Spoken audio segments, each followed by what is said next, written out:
Hello, I am Dr. Rayanne Ramsey, and I would like to welcome you on behalf of Mission College to the annual Women in Leadership Changing the World Awards.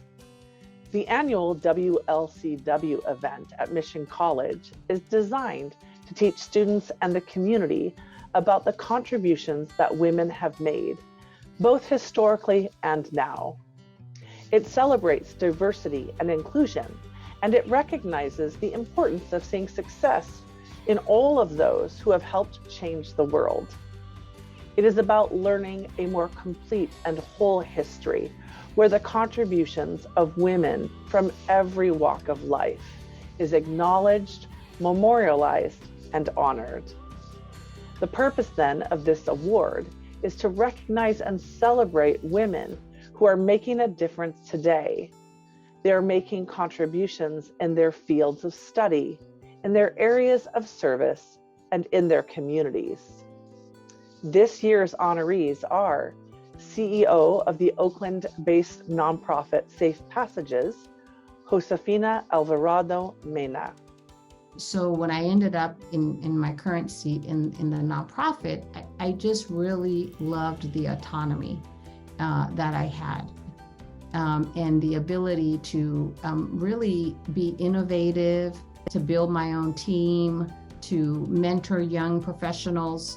And that's what's kept me in my current seat for so long. And I really can't imagine being any other place at this point that would be as fulfilling as the position that I'm in right now. Founder and CFO of DR Fortress, Rosa White. Personally, in my organization, try to support both men and women, but I advocate for women and I try to be supportive and try to help in every way. I am always a mentor in my community. I participate in all mentorship programs as much as I can. Just because I really want to raise awareness for women and bring our leadership abilities up and growth up in any industry. And current Senior Partnership Manager for Trust and Safety at Apple, Kim Scardino.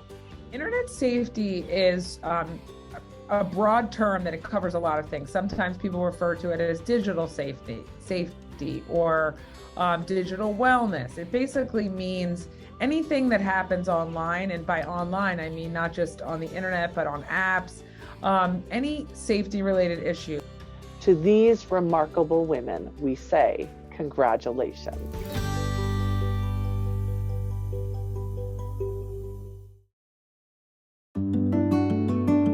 Josefina Alvarado Mena always knew she would become an advocate. A family life filled with community service, along with her experience as a Latina in the public school system, motivated her to empower others through education.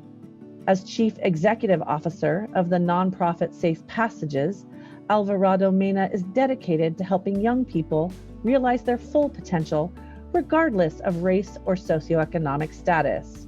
Over the past 20 years, Alvarado Mena has grown Safe Passages from a foundation-funded initiative to a multi-service organization serving over 4,000 children and families. By providing health services, family support, and educational opportunities, Alvarado Mena and Safe Passages are disrupting cycles of poverty throughout Alameda County and the Greater Bay Area.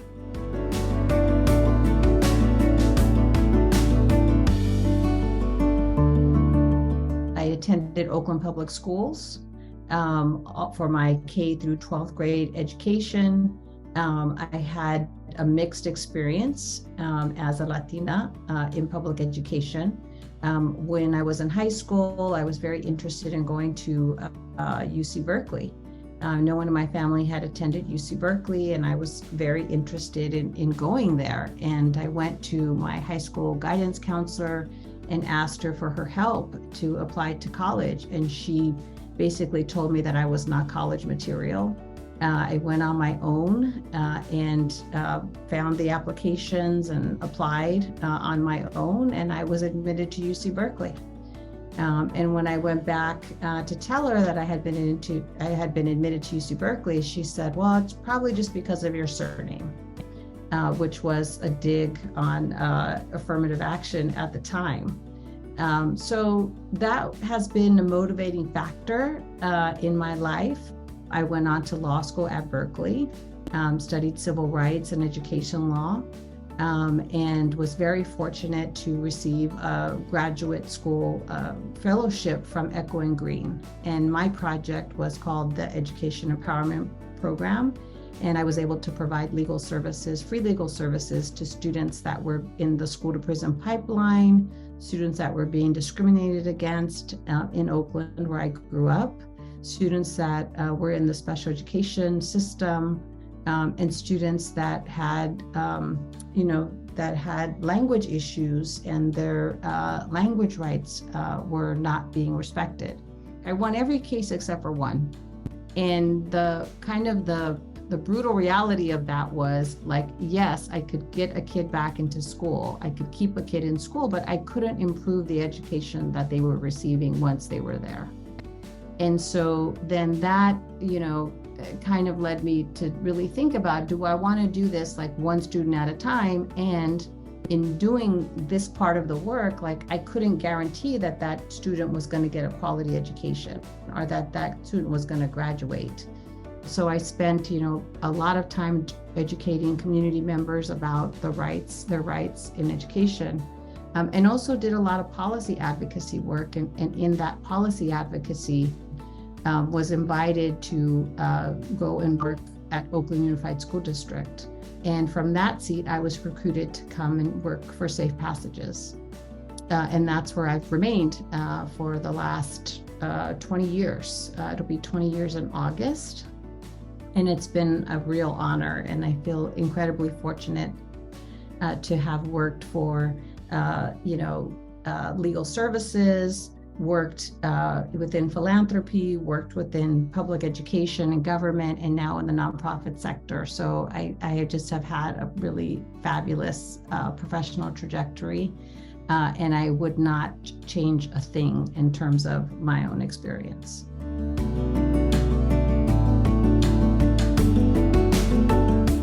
Women are often underestimated.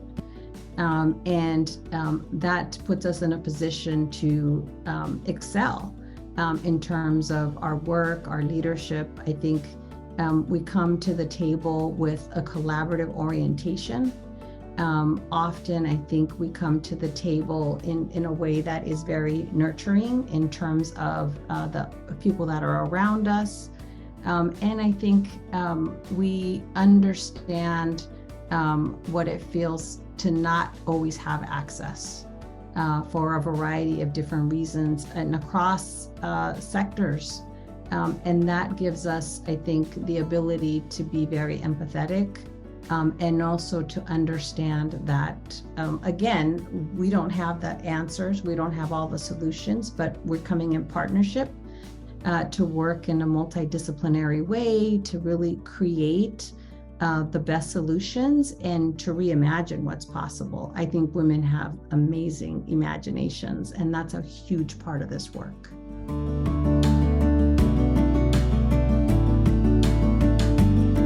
You have to dream big, and you have to redefine for yourself what's possible, and where you fit into that possibility.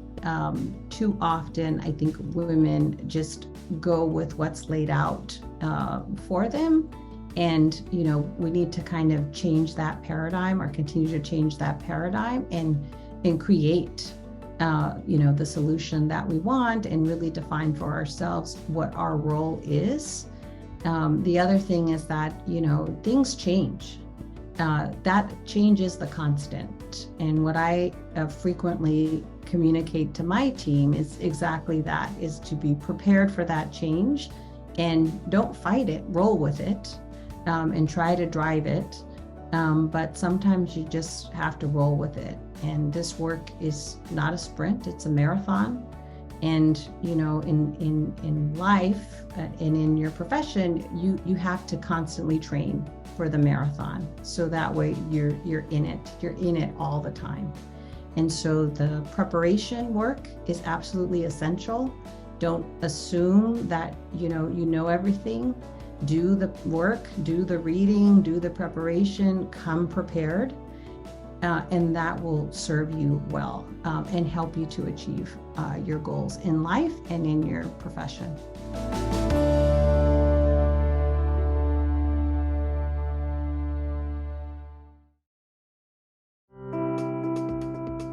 Rosa White began her career in Silicon Valley and took her love of tech with her to Hawaii.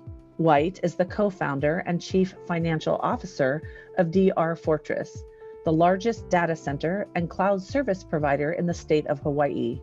DR Fortress has undergone multiple expansions in the 17 years under White's leadership, increasing its critical backup power capacity nearly 10 times to meet customers' ever-growing demands. White's IT journey is not a usual one. She is mindful of those who have supported her along the way, and she continues the Aloha spirit by mentoring and supporting women in the telecommunications industry.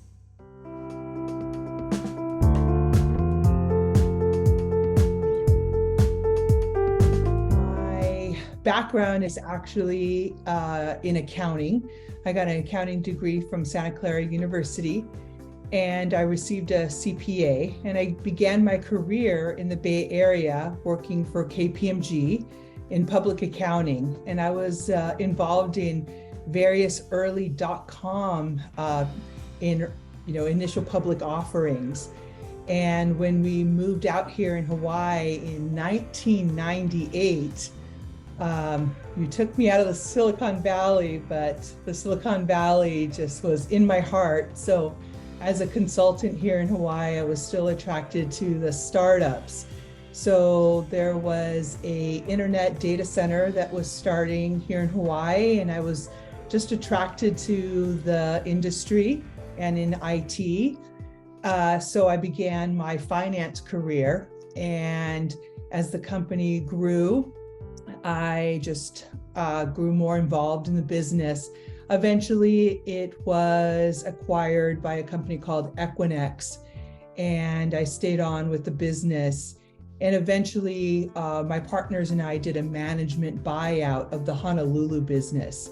And that's when I renamed it DR Fortress, and I became the official co-founder of the business and the CFO. So that's kind of how I went from being a Silicon Valley CPA to coming to Hawaii and starting a business and starting a startup in Hawaii in the IT industry, which isn't a very normal pathway for a Hawaii business. But I was able to do it and have both my Hawaii dream and have my Silicon Valley dream as well.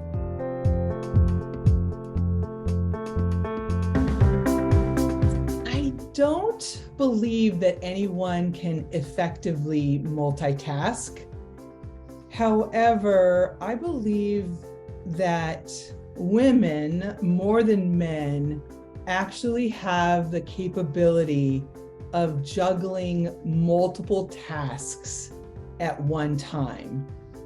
And we have the ability to look at a collective group of projects and problems that we're working on and be able to evaluate them on a broader perspective and be able to kind of evaluate if there is any sort of a source issue or concern causing these problems. But what I noticed from my experience is that women are usually more likely to seek advice and go to multiple sources to seek solutions. They don't have their egos get in the way and try to solve the problem from themselves. I've seen more collaborative work groups being created, and just a healthier balance between interdepartmental groups trying to solve problems. And I see that more in organization or departments where there's women managers and women leaders. And I think that having women leaders be more involved and running those departments are just kind of a healthier and happier place to work. So I'd like to see more women be in leadership roles.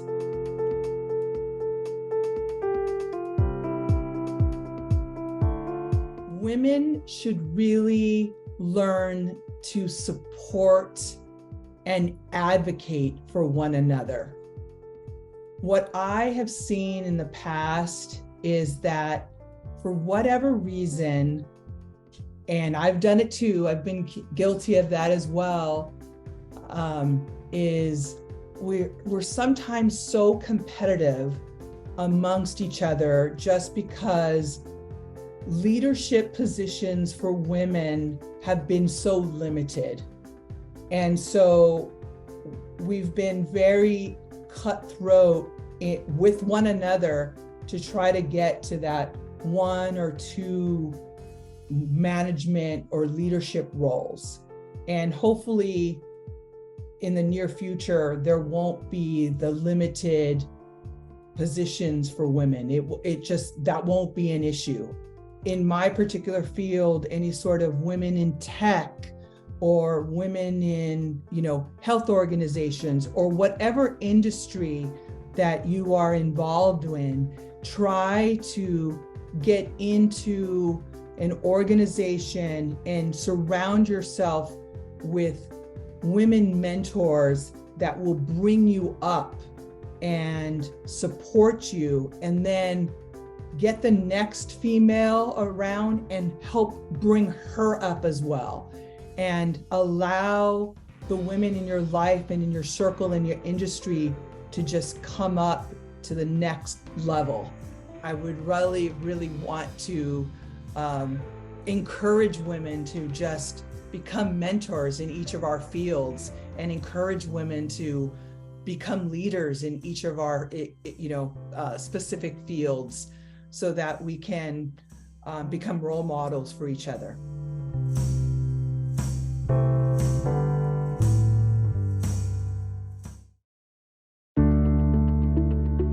The Telecommunications Act of 1996 not only launched the internet, but Kim Scardino's career.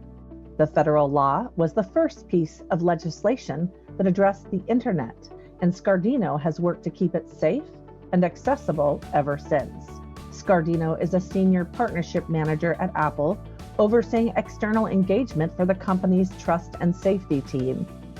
A lawyer by trade, Scardino gained expertise on internet issues and policies through a number of positions across the public and private sectors. Before joining Apple, she worked for the who's who of the telecommunications industry: MCI, Verizon, Comcast, and the FCC. Her job titles may have changed, but her passion to ensure internet safety remains.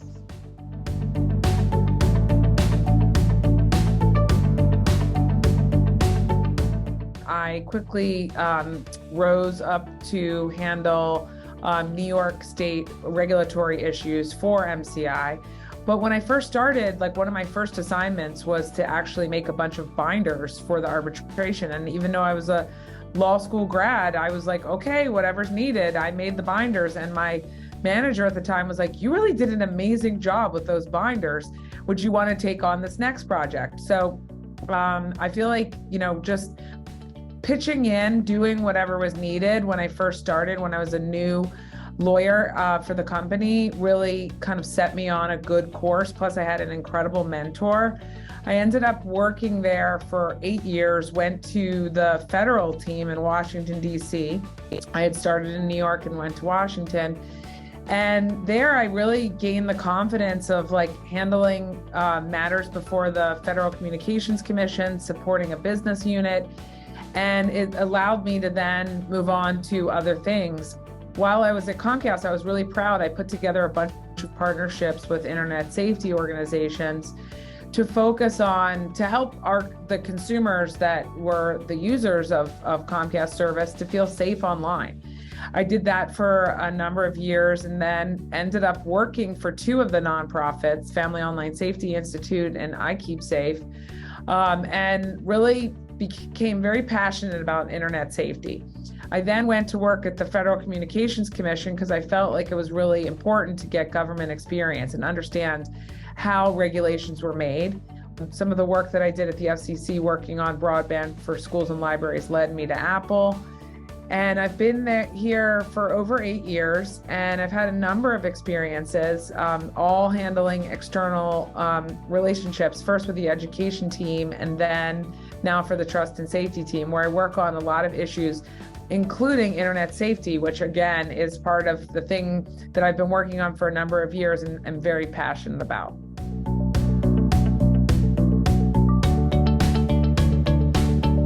First of all, women make up half of the population, so there's no reason that women shouldn't be in leadership positions the same number as men. Also, young women entering the workforce need to see a woman in a leadership position, and so do young men, because they need to see that there's really should be no difference between a woman and a man or a man in leadership.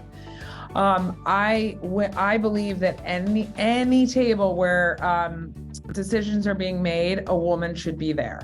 She should have a seat at the table and be part of the conversation, because a woman brings a unique perspective to the conversation and the discussion, and it can only be more valuable. I mean, one of the things that at all the places I've ever worked, which I've been very fortunate enough, I've never felt like I didn't have a seat at the table, wasn't included in something. And I always try to pay it forward and make sure that every single thing that we do, that there are equal representation between men and women.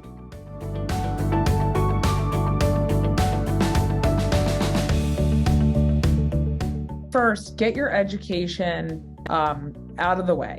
Finish up your education. At the time when you're in it, you may think, this is completely overwhelming. I can't do all of this. And you can work while you're, in school, but finish it up. I have lots of friends that regret not finishing up their education. Second, I would say, when you're given an opportunity to do something, do it well. Work very hard. Don't try to go to the shiny object that everybody else is working on and say, I want to be on that project. If you're given an opportunity to work on a project, just do it. When I first started working on internet safety issues, no one was working on it, where at the company I was at the time. And I just put my head down and did it well. And it became a very hot issue very fast. And I was able to be the expert on that issue. Next, I would say, set personal goals for yourself and stick with them. I evaluate where I am every year in January and September. In January, I say, okay, what do I want to achieve this year? And then I kind of course correct at the end of the summer, beginning of September. I'm like, okay, am I on track to what I said I wanted to do? So set those goals and really try to stay on course, because there's a reason you're setting the goal in the first place. I am a connector, and I will say I've gotten almost every single job because I knew people that knew other people. So really build a network along the way. The more people you know, the more people they know, the more opportunity you have. So stop and talk to people when you have an opportunity. When you go to an event, first of all, show up, go to the event. And secondly, when you're at the event, talk to one of the panelists, introduce yourself. You never know. What I think young people think about is, oh, well, I don't want to bother that person. No, people want to pay it forward. And they're always, if you can be top of mind to people when they are, when someone comes to them like, oh, I need an entry-level person for this position. If you were the one that had the last conversation with them, they will remember you and likely reach out. That happens all the time. The other piece of advice that I would say that wisdom that I've learned along the way that I wish I knew then is to be bold. Don't be afraid. I think I was a little bit tentative at times where I wish I were more bold. Go up, introduce yourself to somebody, go for something maybe that you're not 100% qualified for, apply for that job. I have a saying that I have in my house. I have a plaque that says, everything you want is on the other side of fear. I wish I weren't afraid. I wish I were more bold, had been a little bit more bold at times and just jumped in. And I would encourage you to do the same. Just be bold.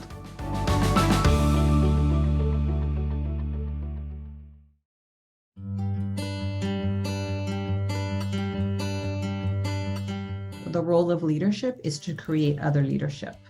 And we are always, or should always be working to replace ourselves. And part of that work is really about helping people to remove the barriers that are preventing them from doing their best work. I also believe good leadership listens and learns and never assumes that, we have all the answers.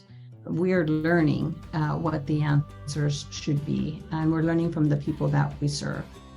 You don't want to be afraid to take risks. You should always challenge the norm.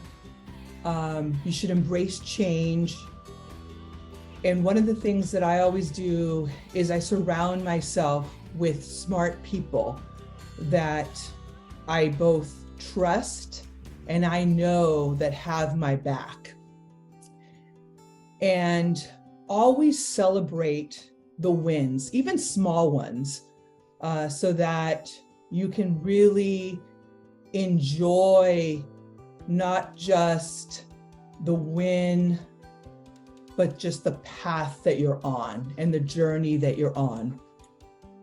There are 4 components for good leadership, based on my experience.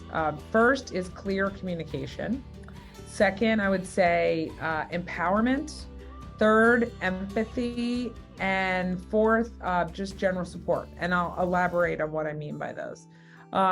First, on clear communication, I think it's important for a leader to be very clear on what the priorities are, whatever the project is, understanding the priorities. And I have learned through my experience to ask if it's not clear about where we're going, to ask.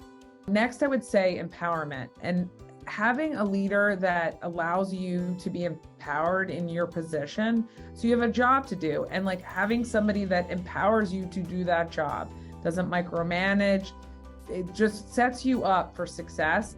Next, I would say empathy. And by empathy, I mean being approachable and being understanding when personal things happen. I mean, we're all humans, like things happen. Finally, I would say supporting. So especially when you work at a company or you work in a large organization, it's really important to have somebody that's there to support you and have your back when things go right and wrong. Thank you for joining us today as we celebrate these remarkable women who are continuing to make a difference in the world. If you would like to learn more about this annual event or about the contributions of other remarkable women, please visit us at www.womenleaderschangetheworld.com. Thank you.